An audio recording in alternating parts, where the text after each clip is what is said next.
Hello beautiful people, my name is Yola. Welcome back to my YouTube channel. So for those who are new, I currently live in Puerto Rico. I have been living here for almost 6 months. And last week was the hurricane. Now, I have never been in a real hurricane before, but I guess I can't say that anymore because I experienced my first hurricane. So right now, this video is for me to dump and say everything that I experienced, all that I felt, and just talk about like the realness of a hurricane as somebody who experienced hurricanes as just rain. I've never experienced the wind, the trees falling, houses damaging, all of that. That was draining. It didn't really fully hit me how draining the situation was until like the reality of it all hit.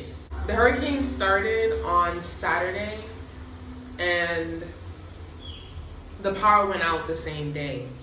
So by that night we didn't have power. Then Sunday we didn't have power. Monday we didn't have power. Tuesday we didn't have power. And it continued for about 10 days of us not having power. There are still people who don't have power, so the situation has not been, it's not over. And there's still cleanup that needs to be done. There's roads that are damaged. And I'm just dealing with the aftermath of something that naturally happens and is out of our control. But being that this is my first time, I want to share a lot of things that I was shocked by, a lot of things that I found innovative and cool, and what I learned. So as soon as the power went out, I thought that was all that was going to happen. No, the power went out and the water cut off. There wasn't any water coming through any pipes, no water. Meaning you can't flush your toilets, you can't take a shower. Like, I learned from other people what to do, and luckily I have met great people who housed me in the situation so that I was able to not be alone and struggle through it. People here were prepared. They were prepared. There's people who had their generators ready to keep the electricity going in their homes. Everybody had their buckets ready, and as soon as it started raining outside, everybody had a bucket outside collecting rainwater so that they could flush the toilets, take showers, and do anything that they needed to do. And I was just so in awe of the normalcy at which everybody worked together and operated in order to keep everything still functioning. You know, neighbors are helping and handing out water and making sure that everybody's good, and it's just like, it's all I'm losing my words, but it's basically like I got to see the richness of community and unity and, you know, neighbors, and we're all in this together. Like, help each other, because you don't know where else the help is gonna come from. With the power going out, a lot of people lost a lot of food that they would keep in their fridge. A lot of things spoiled, so that's a lot of money that went down the drain. And in the economy that Puerto Rico is in, that is a big thing. It's important. Without the power, a lot of hospitals haven't had power. A lot of hospitals still don't have power, which people need to breathe. They need the monitors. They need everything to be running, and it hasn't been running. Like, this is serious. Like I feel like it's one thing to hear about a situation and it's another thing to experience it. And now I'm in a place where I'm both hearing about it and I'm here experiencing it. So I got to feel the realness of the situation and how dire it is. I'm so thankful that I was able to get through the storm, you know, well, and now I have lights again and water, and everything is coming back together. In some ways, I feel like the hurricane aged me. Not like I'm old, but like it clicked into the importance of the reality that I'm actually experiencing. Like, now I know that I have to keep candles on hand, and I have to make sure I have matches, and do I have gas backup, and do I have buckets to collect water if the water goes out, and do I have portable chargers? Do I have a generator?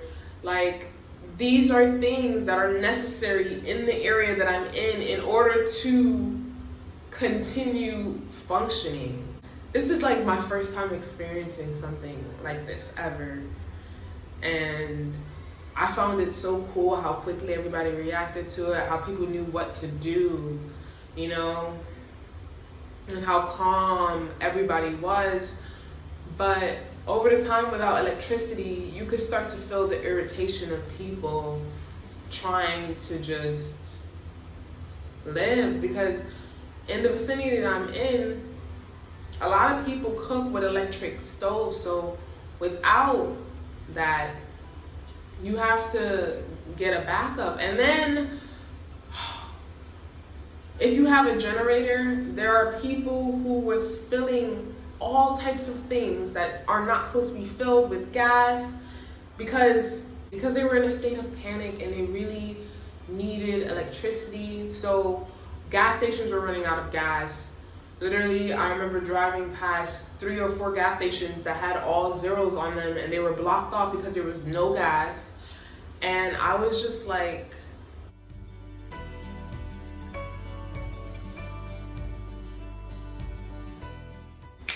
within a week of life, so much has shifted, so much change. I experienced so much, I saw so much, and the effects of Fiona are still here. I just wanted to share all that I've learned and all that I've experienced with the hurricane, and I want to pray that those who got the short end of the stick, that they make it through this, because there are still people without electricity.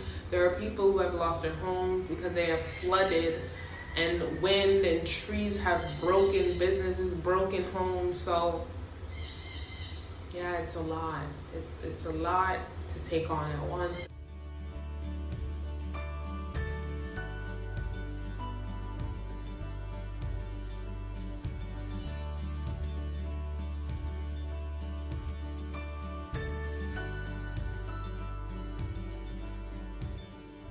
Now I'm gonna show you guys little clips of what I've been recording. I think on like day 9 of no power, I ended up driving by a protest happening on the highway.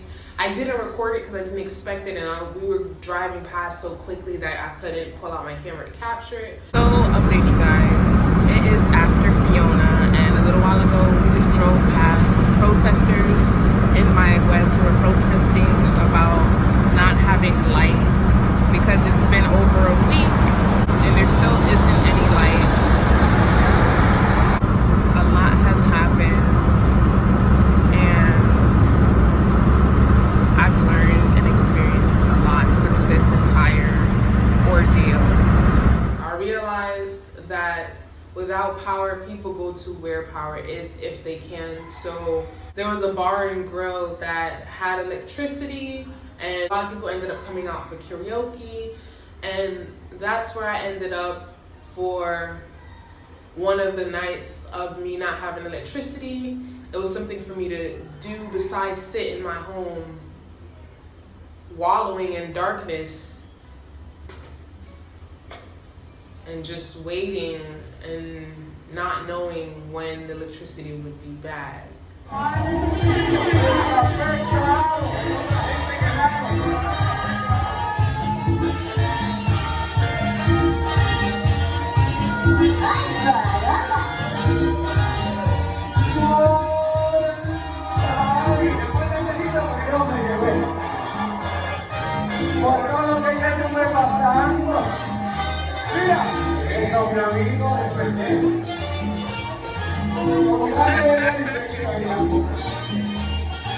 pero yo no sé lo que van a hacer.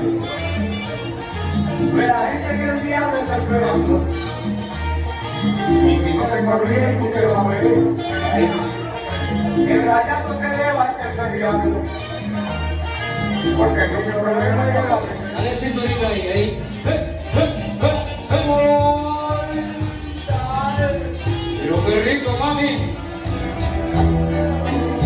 Lourdes, un poquito para acá.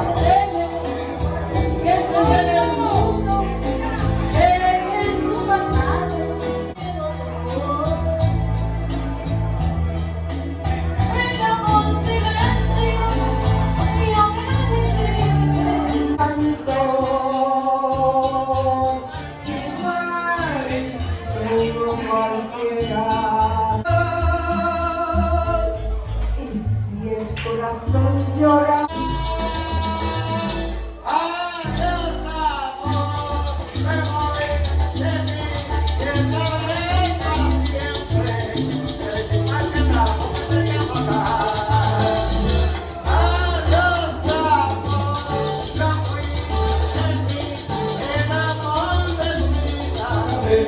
Su delicadeza, una manera sin duda, entra en la cabeza. Cuando llega el baile, llama la atención. Ella te lo hecho para convertirlo como un civil. Por eso es que yo digo que esta negra tiene su esta mira. Oye, ¿y ese ahora? De la paz.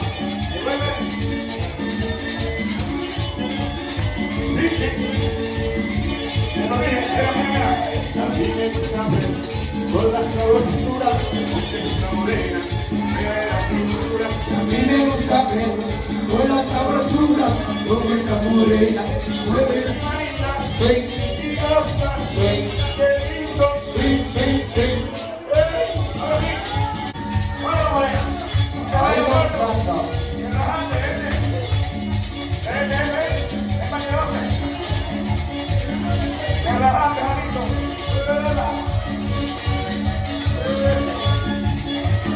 Vamos, carajo.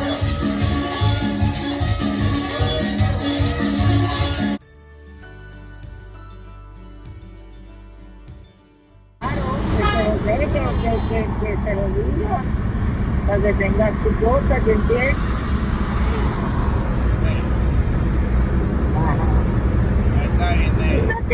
Mira, Yesiel. Well, today is a random check-in. I just finished working out and I haven't worked out in months, like at least 4 months or so. I've been feeling sluggish. I've been feeling like I want to be better. I've been feeling like I've been a little bit out of tune with myself. And this week, I said I was gonna start working out, so I'm just proud that I actually did it and went through with it, because it's one thing to think that you're gonna do what you say you're gonna do, and it's another thing to actually do it and accomplish it. Because I've been an active person my entire life, and since I reached Puerto Rico, I've been active in the first 2 months when I was in San Juan, because I lived like a 15-20 minute walk from the beach, so I would just walk there constantly, go on runs, and I was a bit more active. Whereas now that I've transitioned into a newer lifestyle, I gotta readjust again. I've been active in the sense of walking, but recently my body been feeling like we need more attention, you know?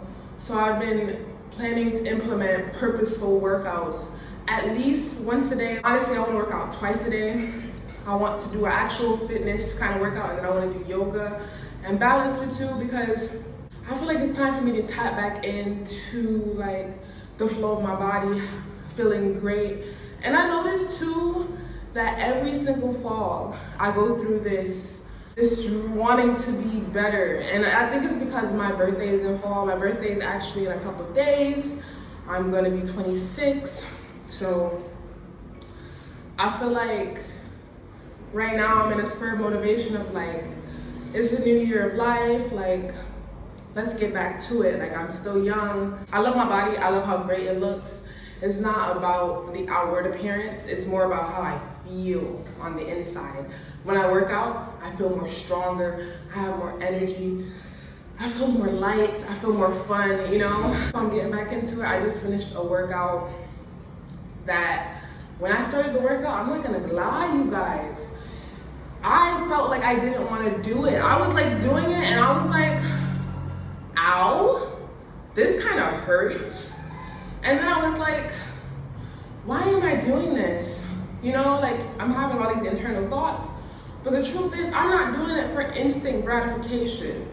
Even though working out does have some instantaneous gratifiers, like, you know, dopamine, endorphins, and all that. So I am feeling a bit pumped right now, even though I am tired and a little bit sore with just getting my body back into movement, holding myself up.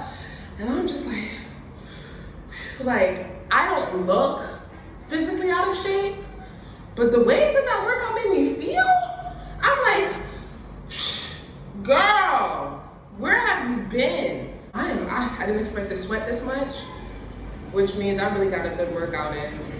But yeah, this is today's update, you guys. So I hope you guys enjoyed this vlog, and I will see you guys in my next one.